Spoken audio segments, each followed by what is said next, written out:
everyone, and welcome to the stream. We're happy to have you with us on this Tuesday.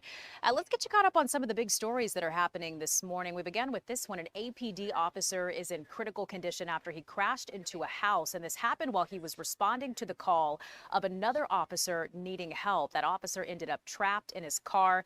That's when a witness jumped in to help and ended up pulling that man from the burning car. So good as Caitlin Pratt is joining us now this morning with the latest on that officer's condition and more on what happened. This was certainly a wild scene, Caitlin. That complete stranger jumping into action, taking that officer out of the patrol car that had caught on fire. That officer now here at Grady Memorial Hospital in critical condition. I heard a loud crash, so I came running down the street to see what it was. An Atlanta police patrol car halfway inside a house in the Vine City neighborhood. The hood and the engine compartment was on fire. There was gasoline oil underneath the car. So I looked closer and I noticed that the officer was still in the car. David Pitts wasting no time Monday night running to help the man behind the wheel of the crashed cruiser. The whole car was about to ignite, so I couldn't just stand there and watch the man die. Police leaders say the unidentified officer had been responding to a colleague's call for help. He was scuffling with a suspect near the crash site on James P. Brawley Drive. As he was going to the car, he had an accident, ran into the house. The house caught on fire as well as the vehicle. So I started banging on the glass on the window, asking to see if the officer would respond, and he was unconscious. I tried to open the door and the door was locked. So I picked up a brick and I bust the glass out next to the side mirror so it wouldn't hit him. And then I stuck my hand inside and opened the driver's side door from the inside. When I opened it, he fell out into my arms, and some other gentlemen got out of the car and they helped us to drag him to safety. Now we was dragging him to safety. Ammunition started going off in the car, and the whole driver's side caught on fire. The resident inside the house making it to safety as fire crews arrived. Simultaneously extinguishing the fire, we were able to provide EMS care to our officer in need. We are extremely grateful for those citizens to assist the officer, put themselves also in harm's way, especially if our officer was unconscious. That officer not being identified just yet. I can tell you I've seen a number of Atlanta police cruisers down by the entrance of the hospital, colleagues showing solidarity as he recovers here at the hospital. That's the latest here at Grady Memorial. I'm Caitlin Pratt, Fox 5 News. And we'll keep you updated on that officer's condition. But all right, coming up in just a little bit, we are planning to have you the forecast. Where are we going from here? Are we going to be talking to Jonathan? Okay, so if you have made the venture outside this morning, then you probably realize the temperature at least was a little bit lower than what we've had. So it's been pretty cool. A day you might want to grab a jacket, but you might also want to have that umbrella handy as well. So let's check in now with our meteorologist Jonathan Stacy, who is joining me up here to talk weather and also has an eye on the tropics as well. So Jonathan, good to see you. Good morning. Good to see you. Glad to be along with you, Elise, on this Tuesday morning. Chilly start, nonetheless. Very fall-like. Yeah, very fall-like, and that's what it is. Just chilly mornings. Not really chilly throughout the entire day. Not cool. In fact, it will be fairly warm today as temperatures lift up into the 80s in some cases. But let's start where we are now. Temperatures across the metro area have finally gotten their head above like the 50-degree mark. And so you're seeing some 60s pop up across the area. And from those 60s, those numbers will eventually turn into 70s. And I think a couple communities will top 80 degrees before it's all said and done. So we'll continue to watch the skies because not only are we watching the temperature, but the sky conditions will be a bit different as we go throughout the day, specifically because we have a cold front moving through. And I like to call these, I give these a name at least, I call these quiet fronts.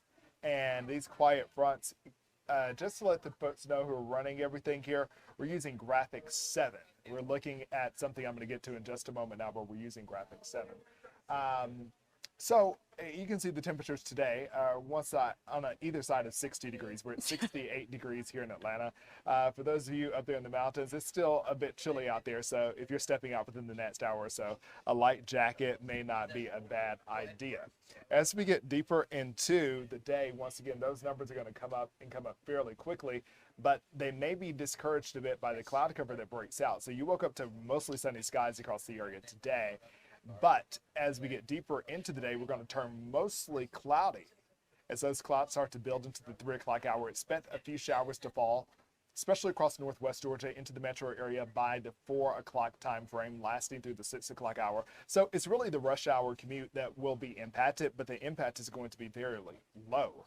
In fact, you may get a spritz or a sprinkle, but nothing that lasts too long. It's a short-lived rainmaker that comes through. That thin band of clouds and even thinner band of rain moves out as we head to bed tonight. So overall, I don't want you to be grieved by the opportunity for a bit of cloud cover and maybe some slightly damp conditions. Grieved or really excited, because for those of you who are wanting some rain for your backyards, which all of our backyards needs a bit of rainfall at this point, considering how drought conditions are exacerbated across the area, this is not going to be a significant rainmaker. Where they're getting a lot of rain is down south, and I'm talking about in the Caribbean Sea, specifically moving away from the Lesser Antilles to the north of the Greater Antilles. You have a few bands of showers, but it's right there between the northern end of South America and the southern end of the Greater Antilles that we're watching. What will soon be named Melissa is expected to become a tropical depression or a tropical storm today. That update could come as early as 2 or 5 o'clock. Of course, we'll be streaming and we'll have it on all our platforms as we go throughout the day to let you know what you can expect here. Category 1 or 2 hurricane by the weekend, potentially before, with those potential impact areas, including the island of Hispaniola, which shares the countries of Dominican Republic and Haiti, along with Jamaica, Cuba, and Puerto Rico. So here's why this storm is going to get a lot of talk over the next 48 hours. Okay, it continues to move to the west, but most models show it curving to the north by Thursday morning. Where does it curve? Well, hopefully it will find some space in between the island of Jamaica and the western part of the island of Hispaniola. However, I don't think this storm is going to miss any particular landmass in this general area here. So you can see by Thursday at 6 o'clock, the storm has slowed down and it makes a pass near or a landfall on either Hispaniola or potentially the island of Jamaica. Even as it moves up to the north, the eastern tip of Cuba is in conversation along with the Turks and Caicos into the weekend. So for those of you who may be traveling, or perhaps you have fall break plans trying to get in some October travel, the Caribbean is not the most ideal place to be this week because of this looming tropical threat. So it's the islands of Hispaniola, Jamaica, Cuba, and even Puerto Rico. You say Puerto Rico is far away from the spaghetti plots. Yes, it is. However, we know that it's typically the right side here, and that's right if you're looking at the screen, left if you are actually there. But the right side is known as the dirty side of the storm. So its eastern flank will definitely reach over those high mountains in Hispaniola and could, once again, clip at least part of the island of Puerto Rico, likely on its western side, bringing some heavy rain and high winds. And other than that, the impacts still remain to be seen. I think the National Hurricane Center will release its cone forecast once again by 2 or 5 o'clock, and we will have it here on Fox 5. Meanwhile, here at home, we're going to keep things rather calm and quiet after that front moves through. There looks like there's a chance for rain for the second half of the weekend, but I just checked out some models a couple minutes ago, and what we have here are decreasing rain chances for Sunday. So right now we're at 40%. We may slide that on down to 30, hopefully then 20, so we can keep the weekend dry from beginning to end. Other than that, just have a jacket in the morning and maybe some short sleeves for the afternoon. Okay. Hey, good to know. But so interesting that, we're moving through that list, looking back at the tropical storm that you're talking about, the tropics, I guess we should say. It's not a storm just yet, right? Not yet. It's soon to be. It's kind of like if you were going into labor. Okay. You already have your child's name. The child is not named, but you have the name in mind. We already have the name in mind, and we don't got to keep it to ourselves. We can let it out. We can share it. Because this will go on the birth certificate of what is looming right now in the tropics, and is soon to be Tropical Storm Melissa, Tropical Depression. Now, the way they do this is they may do potential tropical cyclone number. This is the 13th named storm of the season. So they may go that route.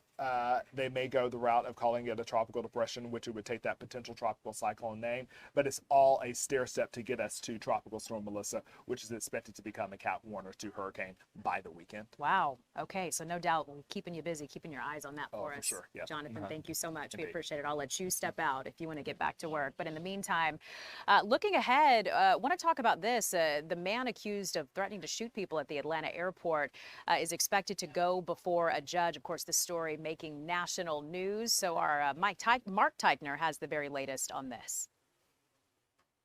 Well, according to officials, it was family members of Billy Cagle that actually reported him. And because of that, they are now being credited with preventing a tragedy. Put your hands behind your back.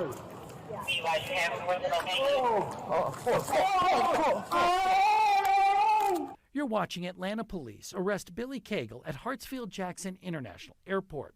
The 49-year-old is accused of threatening to, quote, shoot up and harm as many people as possible at the airport. Police video shows officers finding an AR-15 rifle in Cagle's truck with a bullet in the chamber and 26 more in a magazine. I do believe that Mr. Cagle was headed back to his truck to retrieve it, and I do believe he was likely to use that weapon inside the crowded terminal. Airport surveillance video shows Cagle's truck parked at the curb of the South Terminal. He's later seen walking around the airport. Investigators say Cagle seemed to be interested in the area around the TSA checkpoint. What are your reasons at the airport right now? Officers who'd been on the lookout for Cagle intercepted him within minutes of his arrival. After confirming his name, they placed him into custody. Cagle's family notified Cartersville police about the threats, which they say he streamed online. They also told officers Cagle had been battling mental illness. Police say the family's actions likely prevented a tragedy. The family saw something and said something. The family knew they had a family member in crisis. Cagle is now facing charges of making terroristic threats, attempting to commit aggravated assault, and weapons counts. Reporting from Clayton County, I'm Mark Teichner, Fox 5 News. Well, happening now, we're talking about the 4th annual We Care Vet Fair. It's going on at the Cobb Civic Center. It promises to be the biggest and the best yet. This event, of course, serving veterans. So we sent out our Chris Rosenthal, and he's joining us now with what we can expect today and with what the goal of all of this is. So, Chris, good to see you. Good morning. Cobb County Civic Center. I'm gonna flip my camera around here and kind of show you what we're looking at here. This place is been packed. This is an event for this is for veterans, for family members of veterans, and for other service members, and really here to really address all sorts of needs that they have. They have healthcare needs. They have financial needs. You have lots of financial service organizations here that can help them with things like loans or just helping for planning. You also have senior care. A lot of our veterans are aging, so you have senior care resources here as well. Just lots of resources for veterans. We have some financial advisors, and this is really open to anybody. Any servicemen and veterans can come out to this. This goes all day until 6 o'clock. There is no cost for this, and I'm joined by Kim Scofie here. She is with United Military Care. And Kim, tell me about this event. Why put this on? Well, I think the number one need for our veterans in Atlanta and in Georgia is education. They need to know what is available to them and how to access it easily. So we bring together a lot of partners, over 90 partners here today, local, state, and federal agencies not affected by the shutdown, but bring together nonprofits and agencies to attend to their needs. They can sit with them one-on-one, so there's not a technology barrier, there's not a transportation barrier. They can sit down and get the answers they need. And talk to me about those resources. I mean, there's a wide variety of resources here as I walk around this building here. Absolutely. We have everything from the Georgia Department of Veteran Services, which is here on site filing claims, appeals, working with veterans benefits, enrolling in veterans health care. We have legal services, mental health services, employment, physical services, and great ways for veterans to get out and volunteer and work within their community. and haircuts too. I saw upstairs you even have haircuts for veterans. We have haircuts. We have the Department of Public Health here doing flu shots, COVID shots, all that good stuff. We have groceries that we're giving away until 6 o'clock. So it's a great way to come out, show your spirit, appreciate your service, be appreciated for your service, and get some things done. You're talking earlier about, we were talking a little bit earlier that these, they're not victims here at all. Absolutely not. Georgia veterans are some of the greatest in the world. American veterans are some of the greatest in the world. That's why we wear these baseball jerseys that say Team America. We believe in the men and women who have served our country. They are not victims. They just need education about what's available. There's a lot of misinformation, and unfortunately there's a lot of people who try to take advantage of them. So we want to provide them clear, clean information so they can get their business handled ethically and honestly. How does it make you feel when you see these people and you're, seeing somebody getting some help? It makes me be able to sleep at night because there's a lot that keeps me up at night worrying about my veterans. But knowing that they were here and they were heard, somebody listened with a compassionate and caring heart, makes me able to sleep at night. Thank you. That's Kim Scofie with United Military Care. We're going to be out here, all day. Last year they said they had about 2,500 or so veterans come on out to this event here in Cobb County, and it's we'll see what the numbers are later, but there's certainly a lot. This is going on between 10 and 6 today, Cobb County Civic Center. So no registration, no fee required or anything like that. So if you're seeing this and you want to come out and you think you might be able to use some of these resources, come on out. Absolutely. I'm so glad you're out there just kind of giving us a look around and at some of what's being offered as well. And it was so good, Chris, just to hear the difference that this is making in the lives of so many. I mean, you said 2,500 veterans, and hopefully this year will be no different. So certainly good to hear that. And Chris, you said this is happening until 6, is that right? That's correct, yeah, until 6 o'clock. So from 10 to 6 today. There you go. All right, Chris Rosenthal giving us a look at the We Care Vet Fair at the Cobb Civic Center that's going on right now. So Chris, thank you so much for that. We certainly appreciate it. And we're back right after this.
Welcome back, everyone. Thank you for being with us on this Tuesday. So cold and flu season is in full swing. And if you have kids or grandkids, nieces and nephews, you know what that means. It's the sniffles, it's the coughs, it's the sleepless nights that come with it, everything in between. So joining us to share some expert advice on hopefully keeping those little ones healthy this season, we have nurse and one of the founders of Moms on Call, Jennifer Walker, joining us this morning. And Jennifer, it's so good to see you. Good morning. Thank you. Thank you for having us and helping families get prepared for what is about to come. Because between October and February of every year, babies and toddlers are likely to get between 6 and 10 upper respiratory infections. Yikes. Yeah, Okay, I so here we go. know. And I'm sure many people's children are in the middle of that right now, so they Yes. know exactly what you're talking about, Jennifer. But let's start with this. What are some just simple, effective ways that we can prevent the spread of germs at home, especially for little ones who put everything in their mouth? It's hand washing, really good hand washing. And a lot of people like to use a little bit of the hand sanitizer, but we have to be really careful with that because even the little tiniest bit that's swallowed, because it has so much alcohol in it, can be dangerous for little bodies. So the best thing to do is hand washing or even keeping some wipes and wiping your hands down with that friction with a baby wipe is really great. You can also wipe down a lot of the toys that way. And, it's not a horrible thing for them to develop a really healthy immune system. So I think we're more afraid and we want all this prevention. But really, what they're in the midst of doing is something that their bodies are created to do, which is to make these really great defenses against all the things that they're going to be exposed to in life. So yes, it's not fun, like you mentioned earlier. We don't get a lot of sleep, but even with the best preventative measures, we can't always prevent all of it, nor should we. Sure, something that's so important to keep in mind. Let's talk about cold and flu symptoms for the family that Yes. that we need to be on the lookout for. Well, we need to look out for in babies under 3 months of age, any rectal temperature above 100.4 is a reason to seek medical care. Now, 3 to 6 months, we get a kind of larger window, 101.5, and then over 6 months, a fever around 102 is something that we're going to pay attention to. And we don't always need to treat fevers in babies over 6 months old because that fever is really helping them engage their immune system. And so we're looking for fevers, we're looking for coughs, any difficulty breathing, which can be determined. You have this little space here right at the bottom of your neck. And when kids are having trouble breathing, hollow. So we can see that hollows in kids that are struggling to breathe. So if you see that getting really pronounced right here, then that's another reason to contact your pediatrician right away. Okay, so certainly something to be on the lookout for. What about preventing the spread of illness, Jennifer, among family members in the house? I have 3 kids, and you know Yeah. that's what's coming, right? One gets sick, and then you expect the rest to fall in line. So what are some ways that we can maybe mitigate that and hopefully not spread whatever illness is going around? Well, it's hard to isolate because kids love to share illnesses. They may not want to share their toys, but illnesses they have no problem sharing with everyone they can Right. be around. So, just teaching, especially older kids, how to respond to babies. We touch them on their feet. We don't want to be up on their face. Kisses on their toes are the best way to go. So, we'll give them some of those isolation type measures to use when kids are sick, and we're always really honest.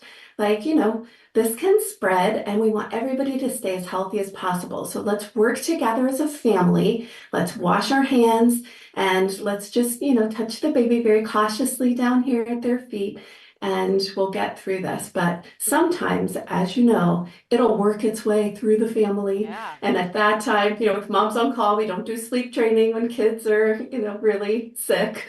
Yeah. Everything kind of goes on the back burner. We're in survival mode, sometimes for a week, and then Right. we can get back to the regular routines. And routines really are helpful in allowing our bodies to have that baseline and that foundation in order to fight off some of these illnesses. Sure.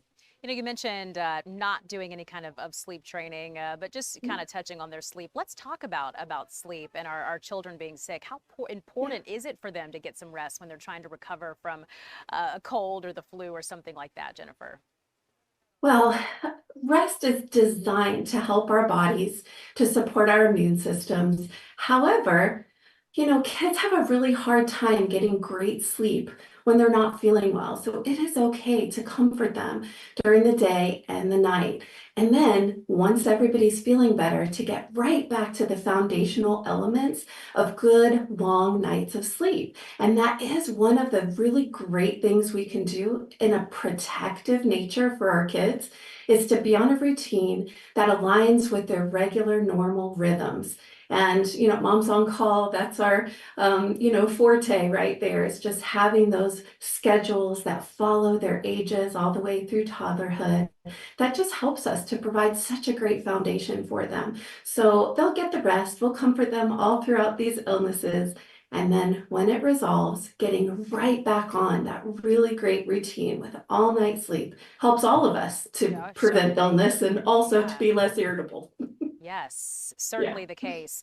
What about when it comes to medications? And you briefly touched on this, but let's dive in a little bit further, Jennifer. Parents may be concerned about overusing medications, or when the right age to use these cough syrups in young children. So what's your advice for us on that?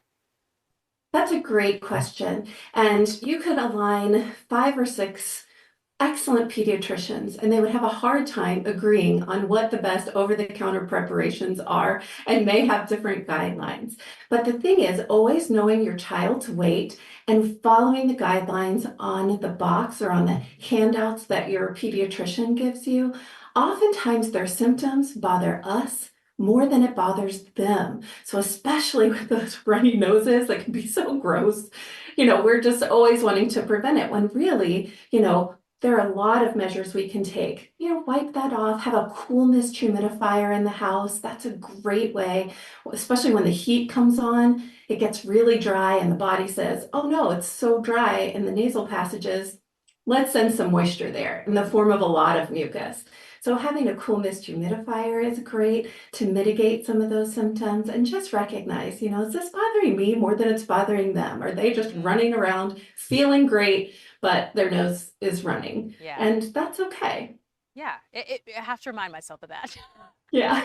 When it's what you see, and like you said, you want to address it. So that's something to keep in mind. So let's talk about Moms on Call. I met you not too long ago up here at the station. You were here for something, and I told you we are devotees, followed the program to a T, and it was such a helpful tool for us as parents. But for those of our viewers watching right now who are not familiar with Moms on Call, and just the strong legacy, almost 20 years of guiding parents, tell us a little bit about Moms on Call. Well, we've just released our 20th anniversary edition, you see here behind me, and we added just some more modern language. We added a few things that we get asked a lot about: wake windows, the Moms on Call way, and about being a little bit more flexible with the schedules. But Laura and I started in a pediatrician's office, just serving families by taking call day and night. And we knew what parents were worrying about every hour of the day at 2 a.m. and 2 p.m. And as moms, we knew that we had to have accessible information to an outline format, which is what you'll see in the Moms on Call resources. It's just, here's a cold, here's what it is, here's what to do about it, and here's when to call the doctor. Because we realize how exhausting modern parenthood is. And it was so well received. And we're best known for our sleep principles and our schedules, so you don't have to do math. We've been doing this for 30 years, all across so many cultures and countries, and we've been able to have an opportunity to see how babies, even across cultures, all have the same rhythms. And if we can keep them in that rhythm, we sleep well, we enjoy them during the day more because we're less irritable, and getting from here to there can be a lot simpler when it's just an outline format. So we have tried to keep up with the digital age. Laura's not here with me today, but we have a strong and mighty team at Moms on Call who cares about every family that reaches out. We have consultants that'll come and speak to your heart as a parent as you're trying to put these principles in place and personalize them. And it is the joy of our lives to hear people just like yourself and parents just like yourself who may have at one time been exhausted and just needed a game plan to get from chaos back into feeling like life was sustainable. And that is what we do in every way we can harness digitally and otherwise with our consultants. Yeah. So Jennifer, I mean, what has this been like from you, for you? You know, starting from the very beginning, you guys have come such a long way in every aspect. Yes. You know, adding books and just becoming for so many one of their favorite gifts that they received. So how has this been for you, and just seeing how Moms on Call has taken off and impacted so many lives? Well, you know, we always feel like we're living in a dream. Like, is this really what we get to do? It is incredibly satisfying. And we were moms ourselves. So, you know, we had 8 kids between us that we were raising while we were, you know, utilizing the skills and talents and communication methods, which was simple and accessible and encouraging. And I think that we just wanted that for ourselves. And we saw that in each other, Laura and I. And so we wanted to provide that, to take a lot of the anxiety and the stigma out of asking questions and not necessarily being an expert in everything that we do, and be able to give that to the world. And we do that every single day. Is it challenging? Yes. They never taught us how to be businesswomen. So we have a wonderful group of ladies alongside of us that help us each day with that. And so we're really thankful. We couldn't do this alone. And the word of mouth and the graciousness of the people that we serve every day has been a huge part of Moms on Call. So one of the best things about the books is that you give parenting advice. You have information in there on what to do when your child gets sick, how to handle it, you know, when it's time to maybe seek help. So let me ask you this: where can we go to find information on Moms on Call, which would have, you know, those resources within the book? So is there a website or something, Jennifer?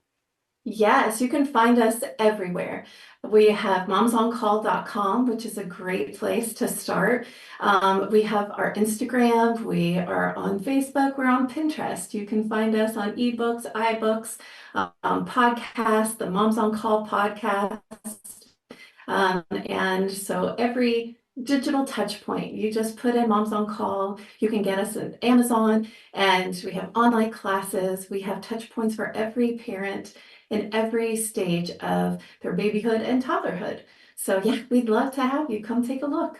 Very nice, giving us some helpful tips as we find ourselves in the thick of cold and flu season. Jennifer Walker, a nurse and one of the founders of Moms on Call, Atlanta's own, I guess we should say. Jennifer, thank you so much for being on with us today and for the help. We appreciate it. Thank you. And thank you to all of your listeners and the support right here in our hometown. Of course, we appreciate it. You have a great day. All right, and we are back more right after this.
welcome back, everyone. We're happy to have you with us on this Tuesday. So let's talk government shutdown. Enters its third week right now, and taking a live look there at the Senate floor. Senate Republicans will meet with President Trump today to talk shutdown strategy and funding standoff as it hits the third week mark, the 3-week mark.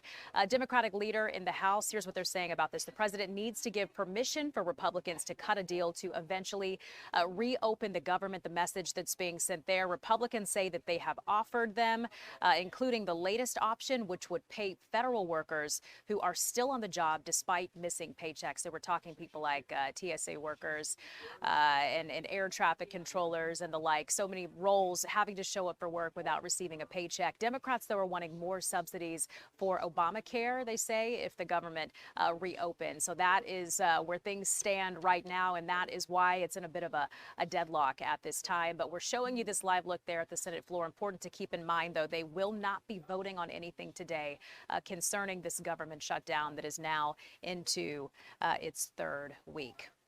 And taking a look at a few other headlines that we're following for you this morning. You probably saw the news of this. It made national news, that scare that happened at Hartsfield-Jackson Airport.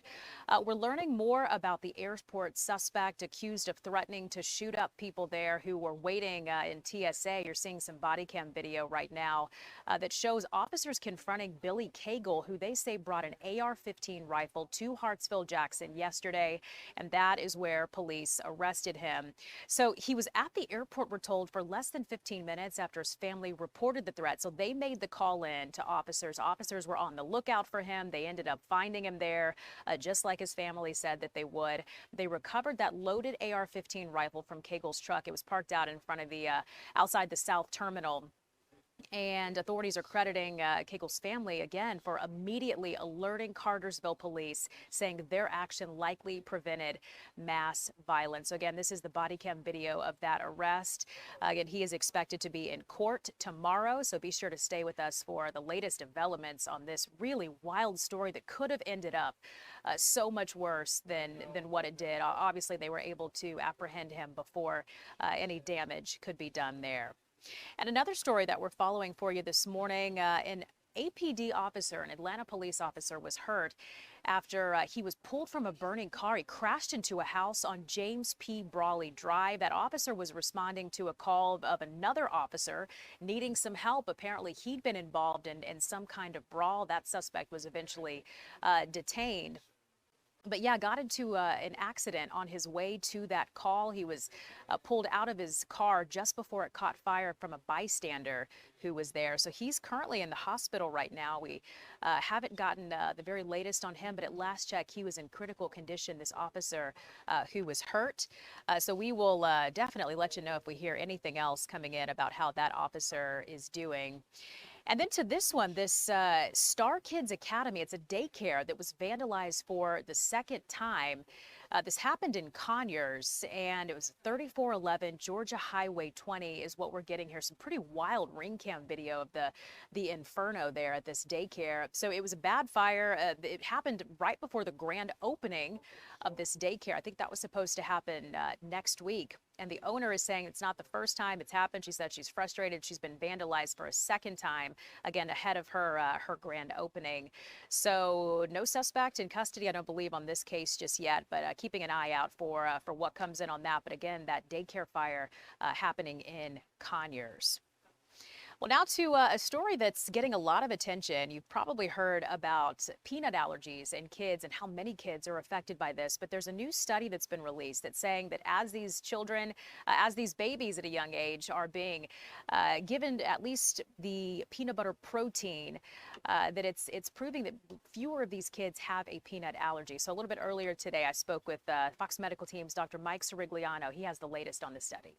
Elise, I got to tell you, my son, who is now 17, has a peanut allergy. I wish that when he was 4 to 6 months of age, we had introduced him to peanut protein, because he probably would not have had the peanut allergy that he has now. In fact, studies show that ever since the guidelines have changed, 60,000 kids now are avoiding peanut allergies because they were exposed early in life as opposed to old guidelines that said wait until 3 years of age. How do you like that? That's a huge difference. I mean, wow. I knew it was a lot. I didn't realize it was that significant. Okay, so things have changed. So what's the protocol now? I mean, you mentioned that the guidelines have changed. So around when are babies being introduced to peanut butter protein or being encouraged to be introduced to it? Right. So in talking with, and I'm right across the street from Children's Hospital of Philadelphia where the study came out, basically they recommend starting 4 to 6 months with little bits of either protein, peanut protein or little bits of peanut butter mixed with formula in cereals for that age group, little bit by little bit. If someone has severe eczema or severe food allergies, you want to certainly talk to the pediatrician, maybe have some kind of testing done in the office. But for the most part, this has been a big game changer, and that's what they're recommending, and it is working. Yeah, that's so good to hear, and good to hear that an impact has been seen, a difference has been seen in these children who've had peanut butter protein introduced. So, hey, we appreciate you bringing us the very latest in medical news, Dr. Mike Sirigliano. And now I just want to say your last name because it does roll off the tongue, and I love that you love that. So, Dr. Mike Sirigliano hanging with us on this Tuesday. We appreciate it, Dr. Mike. And our time is 11:42. We're back right after this.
Welcome back, everyone. Let's get to a story of strength, perspective, and hope, to say the least. Kimberly Leibowitz, a team member at University Cancer and Blood Center in Athens, recently found herself on the other side of care, facing her very own breast cancer diagnosis. So this morning, Kimberly is joining us to share more on her journey, what she's learned, and some advice for others that find themselves in a similar situation. So Kimberly, good morning, and thanks for being with us.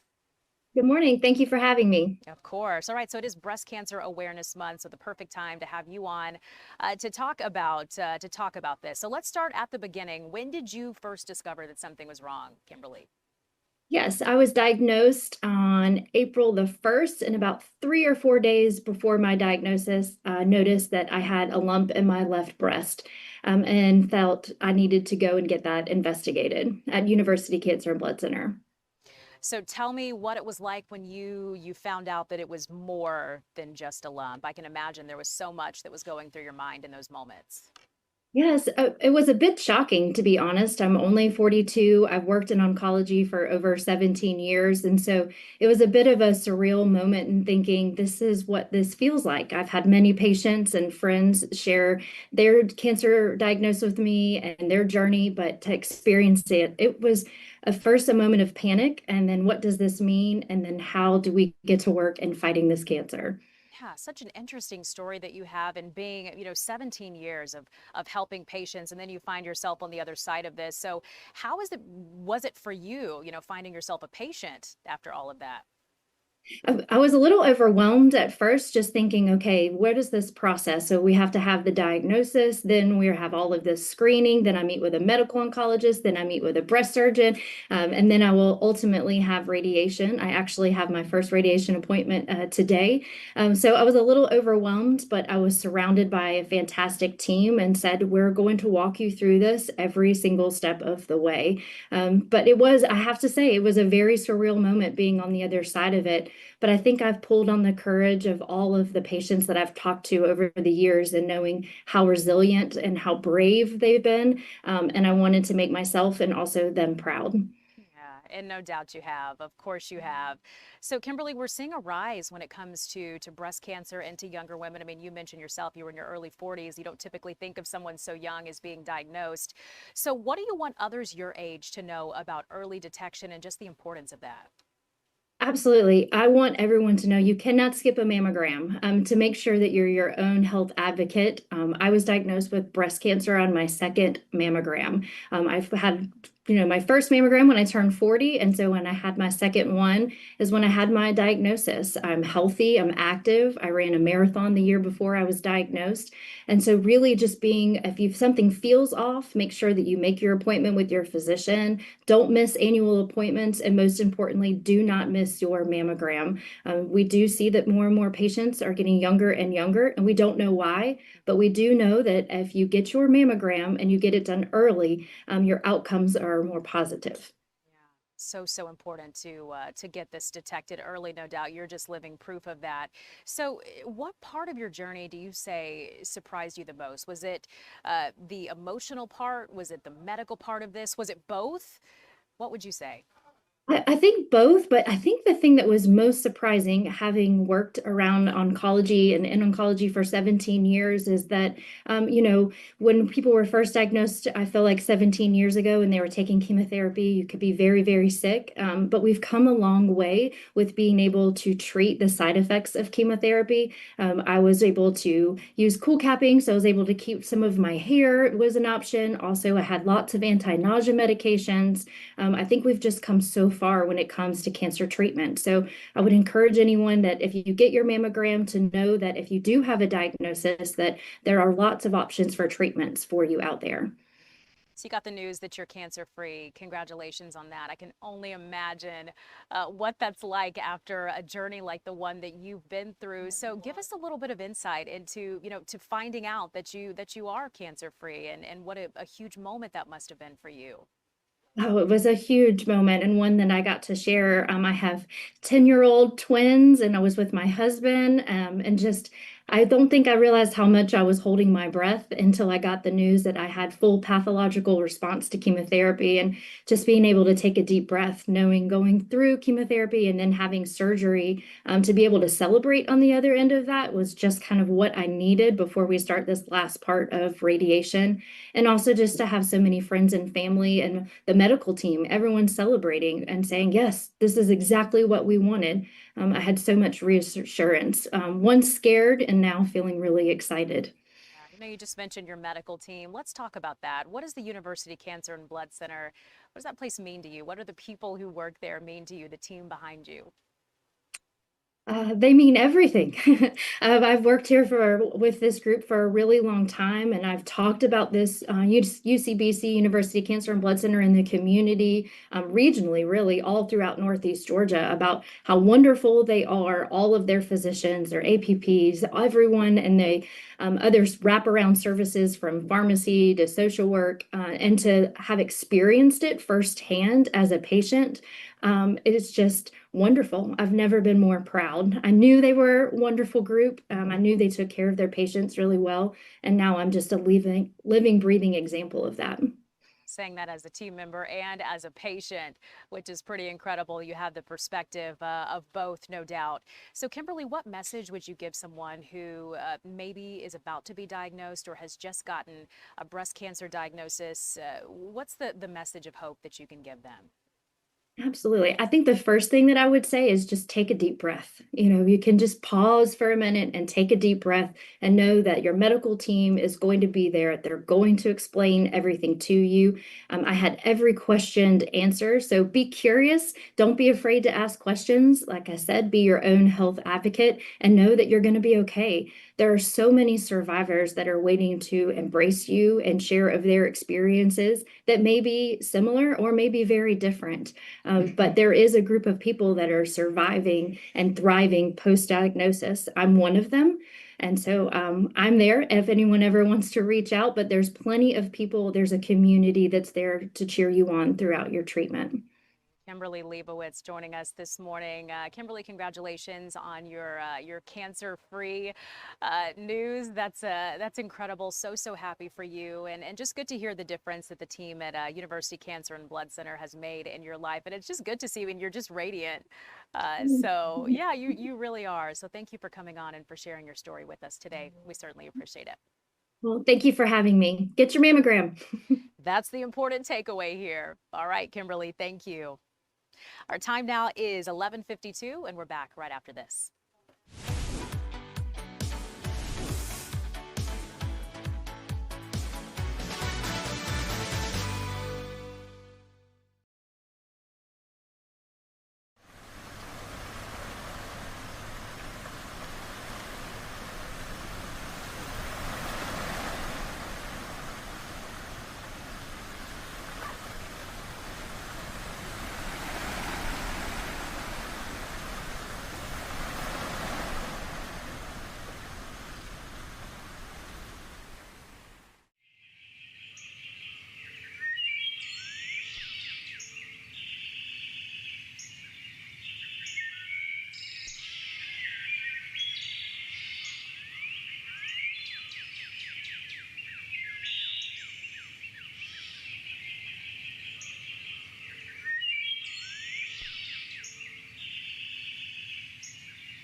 Well, something big is happening in Brazelton very soon. We're talking about the 27th annual Vineyard Fest.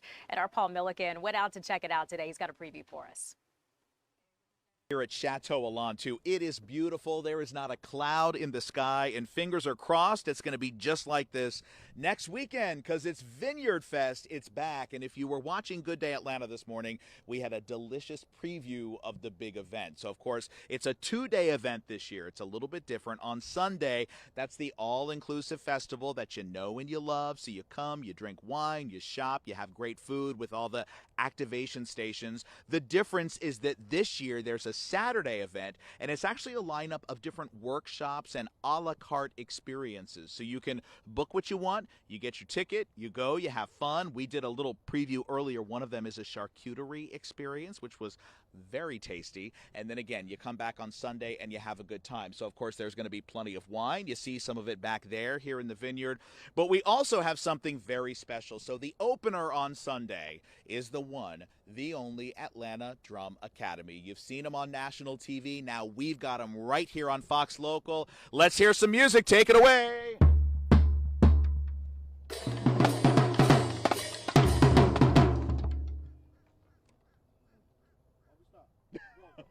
We can do it again. We can do it again. We can do it again. I was like, we practiced this.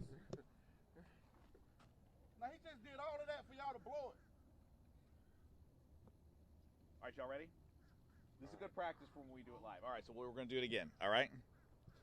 Okay, take two, in 3, 2, 1.